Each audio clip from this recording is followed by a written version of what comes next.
muy noonu muy dossier Abdou Nguer espérons que dinañu ko daal di juger ci nu mu gën a gaawee après itam mu daal di fekk ji waat njabootam ñu wax ci beneen dossier muy le dossier Jérôme Bandiaky alias Sniper bi nga xam ne moom la ñu jàppoon ba léegi ñu koy toppee yore arme boo xam ne jaarul yoon donc moom nag dossier am chambre d'accusation dana ko examiner fii ak le 18 août prochain moom Jérôme Bandiaky ak Sakori Ka parce que dafa amoon benn ordonnance boo xam ne dañu ko daal di génne ci boobu lépp dossier bi ñu nekkee ci instruction ba léegi moom Jérôme Bandiaky ak kii di Sakori Ka dañoo jël ab ordonnance juge bi moo jël ordonnance yóbbu leen ci juridiction ngir ñu juger leen maanaam ñu yóbbu leen juger leen ci ni mu gën a gaawee waaye ministère public dafa opposé wu ci loolu moo tax mu daal di bindaat li nga xam ne mooy ab recours am ci chambre d'accusation pour que ñu xool boobu lépp ordonnance naka la ñu koy dindee teggi ko Jérôme Bandiaky wax naa ko moom ak frère ancien ministre bii di Doudou Ka ñu naan ko Sakori Ka ñoom ñaar lañu waroon a yóbbu juger leen alors Jérôme moom dañ koy toppee yore arme boo xam ne amoo ci autorisation wala bokk arme bi ni nga koy amee baaxul de même que ki nga xam ne moom moo di Sakori Ka est-ce que loolu itam lu légal maanaam lu kii la li procureur bi def mu ngi ci rôle am maanaam fexe bloqué loo xam ne mu ngi dem ci benn juridiction ne nañ ko yóbbu fii àtte leen ci ni mu gën a gaawee donc ñoom li ñu leen di toppee instruction bi est-ce que am na délai wala amul délai maanaam li ñuy tuddee arme boo xam ne amul autorisation ak trafic d'arme yooyu ñu leen di toppee nga xam ne ay charges yu diis la est-ce que instruction bi lu am délai la waaw wala déet. waaw xam nga détention d'arme bien que mu nekk illégal délit la ak lu ñuy tuddee obtention d'avantage indu délit la mais aussi lu ñuy tuddee escroquerie au service façon escroquerie délit la 319 du code pénal sénégalais alors dañ ne lépp loo xamante ni ci rang wu wala ci loowu délit la boo yóbbee waa ji instruction am nga juróom benn weer pour pare li ngay def après nga décider léegi loolu su matee yow juge d'instruction bi ngay décider moo tax le doyen des juges puis bi mu waree clôturer wala bu mu clôturer li nga xam ne mooy dossier Jérôme Bandiaky ak Sakori Ka ak Bathie Ba moom il est obligé mu jël benn décision la décision bu mu jël c'est deux la première mooy renvoyer Jérôme et Sakori auprès du juridiction de jugement pour ñu àtte leen et pare ordonner le non-lieu de Bathie Ba nga xamante ni moom jàpp na ne Bathie Ba warul bokk ku ñuy àtte kon dañ koy bàyyi maintenant loolu décision wu juge d'instruction bi la maanaam le doyen des juges maintenant doyen des juges moom dañ ko jox dossier c'est-à-dire que le procureur de la République moo jàppalu Jérôme jàppalu Bathie jàppalu Sakori ba pare indi leen chargé leen jël ay infraction yu mu jàpp ne dañ ko violer mu nekk infraction à la loi pénale mu jàpp ne dafa waram mu def dossier mu def un réquisitoire introductif jox ko juge d'instruction boobu delloo ko kayit gi ne ko ñii maa leen ko dénk maa la dénk seeni dossier defalal ma instruction léegi instruction boobu yoon daa tënk juge d'instruction bi ne ko procureur jox na la ko waaye juróom benn weer nga am de gaawal su matee pare woo nga pare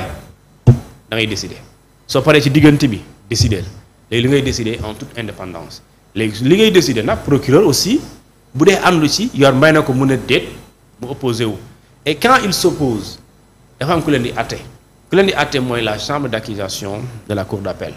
moom mooy àtte diggante juge d'instruction ak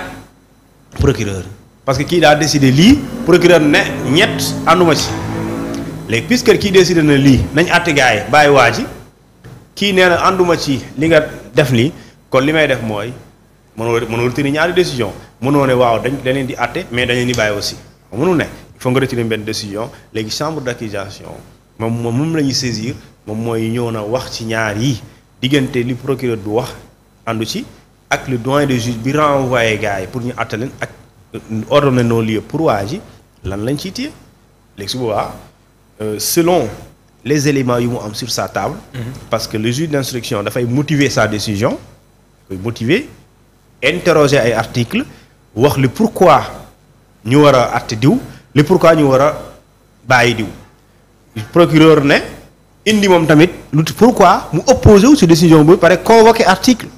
léegi ki lay àtte moom day téye lii mu sukkandiku ci loolu am benn vision di boussole texte bi léegi dans ce cas bu ñu nekkee situation bi ban décision la ñu war a jël et su boobaa si le doyen du juge a raison sur le procureur on applique la décision du doyen des juges si le procureur a raison sur le doyen des juges on applique la décision du procureur maintenant si loolu tamit jeexee ça veut dire que la chambre d'accusation moom mooy ndogal génne ndogalam mais procureur aussi am na droit encore su dee dañ ko ne procureur noo bàyyil li doyen des juges wax moo am procureur am na droit aussi def opposition pour mu dem fale cour suprême si boobaa mooy àtte diggante ki nga xamante ni moom mooy procureur le parquet pour ne pas dire le ministère public et la chambre d'accusation de la cour d'appel bi nga xamante ni moom moo àtte d'accord te procureur encore anduwaat ci mais puisque yegguñ fa on attend la date du 18 pour xool quelle sera la décision ou l'ordonnance du juge de la chambre d'accusation par rapport ak ñaari faits yi nga xamante ni moom mooy kii décision juge d'instruction bi ak celle du procureur qui quand même manifeste une opposition. mais bu décision bi génnoon tey chambre d'accusation ànd ak procureur dossier bi kon naka lay demee dañuy continuer waat instruction bi wala lan la ñuy def foofu. waaw xam nga ci contenu ci charge yi. waaw charge yi procureur de la République moo jàppalu mooy moom c'est lui qui poursuit mooy jàppalu et pare dugal la ci kaso bi. léegi ci loolu moom mu ne dossier bii jox naa ko juge d'instruction tel. saytul moom xoolal na ko kon charge yi dañ koo teg nit ki ba pare confier la nit ki dossier bi yow sur la base de ces charges yu ñu jox la juge d'instruction bi ci ngay def enquête c'est-à-dire ci enquête yooyu ngay xool liy prouver ne liy indi firndeel ne waa ji dafa yore arme sans autorisation nga information yooyu comme ni ngay wutee contraire bi lépp li war a mën a setal waa ji que ne en réalité daa mel ni yoruloon arme sans autorisation daa mel ni autorisation bi amoon na ko de daa mel ni da koo fàttali et cetera nga ut élément yooyu léegi nga à charge et à décharge soo paree da ngay dajale loolu nga def conclusion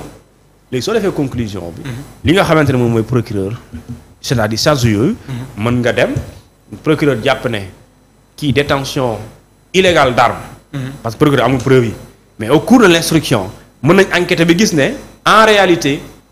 arme bi yor na ko. waaye yor na autorisation mais jour bi ñu koy jàpp fekkul yorul. yorul autorisation nekkul à poche mais après gis nañu ne muy woon ci armoire am ci valise am bi. waaw su boobaa est-ce que da nga koy toppee détention illégale d'arme ça veut dire que da nga bëgg a wax ne boo bëggee wax ne amul autorisation loolu bokkul ak bi mu ko jàppee yorul autorisation bi léegi bu dee enquête daa dem ba gis ne effectivement li ñu jàppoon ne dafa yore arme sans autorisation en réalité loolu amul parce que bu ñu defee enquête bi instruction bi gis nañ ne arme bi amoon na autorisation voici la preuve. Et l'autorisation lui a été délivrée par tel service à la date due donc lors de son arrestation yoruñ ko woon. comme su boobaa procureur moo ko toppee détention illégale d'arme tëj ko ci loolu. dénk ko juge d'instruction mais après investigation le juge d'instruction gis na ne am na autorisation léegi la seule différence c'est que lorsqu'il a été arrêté au moment des faits. yoruloon autorisation bi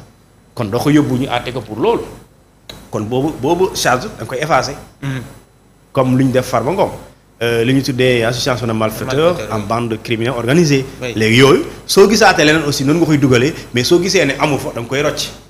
c'est un peu ça loolu mooy indi à charge et à décharge léegi nag à charge et à décharge mën na indi élément yu bees à saa soo yeewoo mooy heure boo yeewoo mën nañu indi lu biis teg la ko waaye heure boo yeewoo aussi mën nañu rocci ci lu lay toppee parce que dañuy am yaxin ne li lay waxal ni dara amu ci. léegi su dee dara amu ci nag vraiment kenn du àttee nit ci loo xamante ne dara amu ci kenn du tëj nit ci loo xamante dara amul parce que lu dara amul mooy lu amul preuve.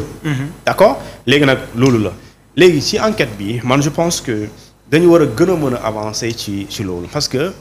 lorsque bu ñu toppee Jérôme Bandiaky lu ñu tuddee ay avantages indu. Avantage indu mooy nga am loo xamante ni waroo ko am du sa cër. Passeport diplomatique. Mais ça c'est problématique. C'est-à-dire que Jérôme ne peut pas lui-même, d'accord, se délivrer, d'accord, un appartement mënul nekk. waaw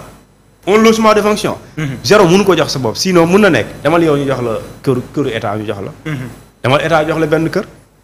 yow xam naa ne bëgg nga kër. mais waaw dama la jox la appartement. léegi yow soo ko amee jamono ji c'est parce que yow da nga am ko la ko lijjantil. léegi soo ko jàppee yow ci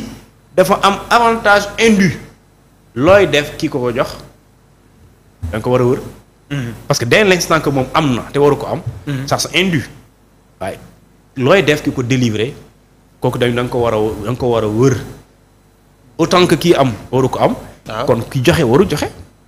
ça c'est évident. donc boo waxee aussi escroquerie au service mooy plutôt mooy logement bi mais avantage indu bi mooy visa administratif visa plutôt diplomatique bi. d'accord passeport. excusez-moi passeport diplomatique bi nga am. mais un passeport diplomatique ñëpp xam nañ ne du marché bi nga koy jëlee du n'importe où nga koy jëlee te xam nañ process fi ngay jaar bi am ko dafa am c'est un service vraiment bien encadré. waaw léegi moom bu bénéficier wu ci passeport diplomatique soo ko jàppee nga ne ko yow doo ay am droit d'accord kon da nga def lu ñu tuddee c'est un avantage indu.